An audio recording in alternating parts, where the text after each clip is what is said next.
శివకేశవ, నీ అన్న రక్తం నిన్ను ప్రతీకారం అడుగుతోంది. శత్రువు రక్తాన్ని కళ్ళ చూడమంటోంది.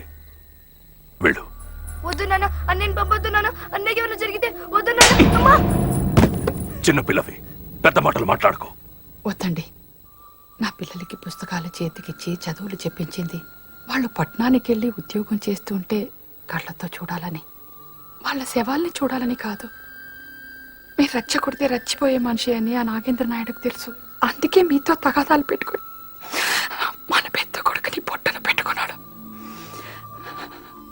మీరు పగ కోసం వీణ్ణి కూడా రొంపులెక్కి దింపితే నష్టపోయేది ముగ్గురు కొడుకులు ఉన్న అతను కాదండి, వంశానికి ఒక్కడే మిగిలిన మనం.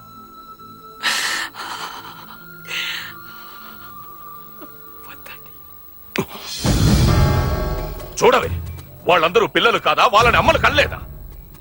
9 మందిని కన్న నా తల్లి 8 మందిని తన చేతులతో తనే ఈ మట్టిలో కలిపేసింది.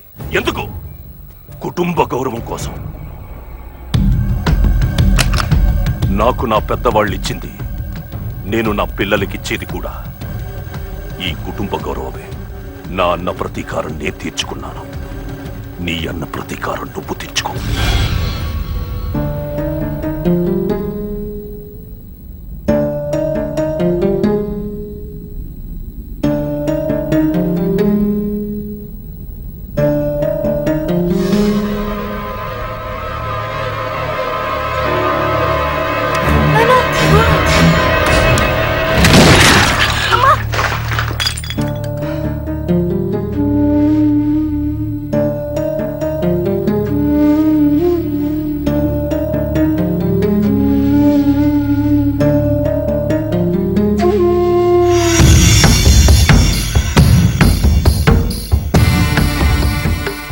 నీ అన్నని చంపిన వాణ్ణి మాత్రమే చంపు. వెళ్ళిరా.